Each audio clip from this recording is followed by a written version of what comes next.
បាទសួស្តីលោកគ្រូអ្នកគ្រូទាំងអស់គ្នាស្វាគមន៍មកកាន់វីដេអូទី2ដែលទាក់ទងទៅនឹងការបង្ហាញជូនពីរបៀបនៃការប្រើប្រាស់បញ្ជី Wordman សិស្ស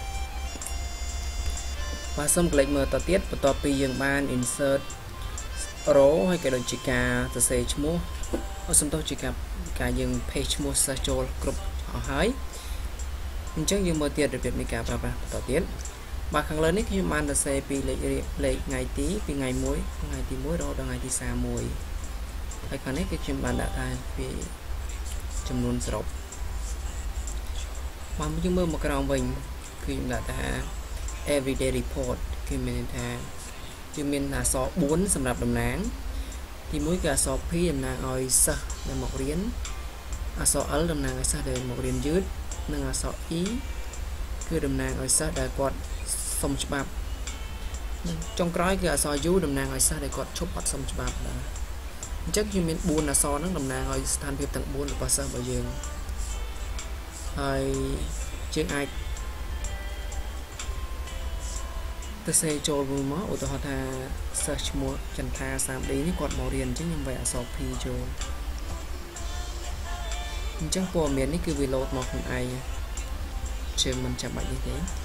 វាសរុបឲ្យយើងឲ្យសិស្សដែលមករៀនមានម្នាក់សិស្សដែលមករៀនយឺតអត់មានសិស្សដែលសុំច្បាប់អត់មាននិងសិស្សដែលអត់សុំច្បាប់គាត់មានហើយយើងវាយអក្សរ U តំណាងឲ្យសិស្សដែលអត់សុំច្បាប់ជិះវា load លេខនេះជាយើងអត់ពិបាកទេ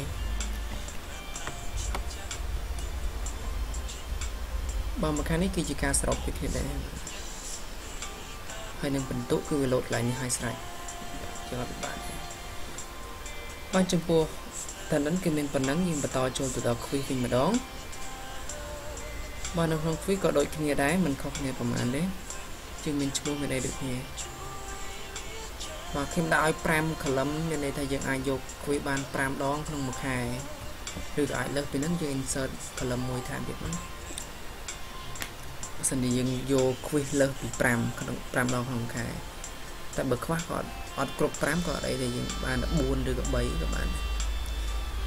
បាទកន្លែងខ្ញុំដាក់ថា date and score quiz អញ្ចឹងកន្លែងនេះយើងទៅសេថ្ងៃទីចូលមកថ្ងៃទីដែលយើងយក quiz ហ្នឹងព្រោះជាវាងសិស្សខ្លះគាត់មកតវ៉ាតែគាត់អត់បានធ្វើ quiz ថ្ងៃណាអីចឹងណាហើយយើងមើលខាងក្រោមទៀតខាងក្រោមនេះគឺយើងខ្ញុំដាក់ថា full score for each quiz អញ្ចឹងពេលដែលយើងស្រង់បន្ទុកចូលយើងទៅសេកន្លែងនេះផងតាម column ខាងនេះណាថាតើ quiz ហ្នឹងបន្ទុកពេញវាប្រមាណឧទាហរណ៍ quiz នេះយើងដាក់បន្ទុកពេញវា10 quiz ក្រោយបន្ទុកពេញវា50 quiz មួយទៀតយើងដាក់បន្ទុកពេញវា150អញ្ចឹងទៅប្រមាណក៏អត់អីដែរយើងទៅសេចូលឲ្យតែយើងទៅសេចូលមកបន្ទាប់មកបន្ទុកវារត់កន្លែងនេះឧទាហរណ៍ថា quiz មួយនេះបន្ទុកវាបាន10បន្ទុកពេញវា10អញ្ចឹងសិស្សនេះគាត់បានតែ8ឯងបានតែ7ឯងអញ្ចឹងបន្ទុកសរុបរបស់គាត់បាន7ប៉ុន្តែឧទាហរណ៍ថាបន្ទុកពេញនៃ quiz នេះគឺ15តែសិស្សហ្នឹងគាត់បានតែ7ឯងអញ្ចឹងបន្ទុករបស់គាត់គឺសរុបបានតែ 4.7 លេខព្រោះយើង 10% នៃ quiz ហ្នឹងបាទអញ្ចឹងប៉ុណ្ណឹងយើងមើលហើយខាងលើនេះបាទមួយទៀតគឺខាងលើនេះគឺយើងត្រូវសរសេរថ្ងៃទីនេះម្ដងទៀតចំពោះការសរសេរថ្ងៃទីសង្ឃឹមថាគ្រូមិនទាន់ភ្លេចទេខ្ញុំធ្លាប់បាននិយាយម្ដងហើយពី shortcut មួយដែលធ្វើការងាយស្រួលក្នុងការសរសេរថ្ងៃទីចូលបាទគឺយើងចុច control ហើយនឹង semicolon គឺនៅជាប់នឹងអក្សរ L ហ្នឹងនៅខាងឆ្វេងមកចុចទៅពីព្រមនេះវាចេញមកនេះឥឡូវខ្ញុំ format ឲ្យស្រេចហើយបាទចំពោះ quiz គឺចប់ប៉ុណ្ណឹងយើងមើលមួយទៀតចូលទៅ homework ក៏ដូចគ្នាដែរគឺដូចតែ quiz យ៉ាងណាគឺយើងទៅសេចូលហើយបន្ទាប់មកខាងលើនេះគឺយើងដាក់ថ្ងៃទីផង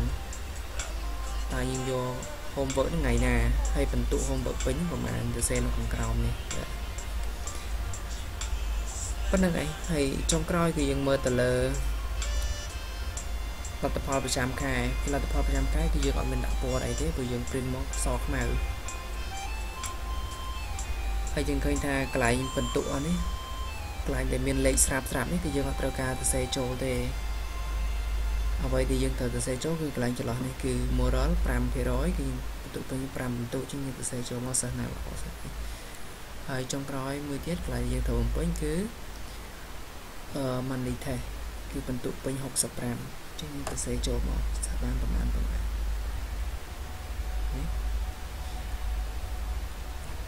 ាទអរគុណច្រើនចប់ហើយសម្រាប់ការ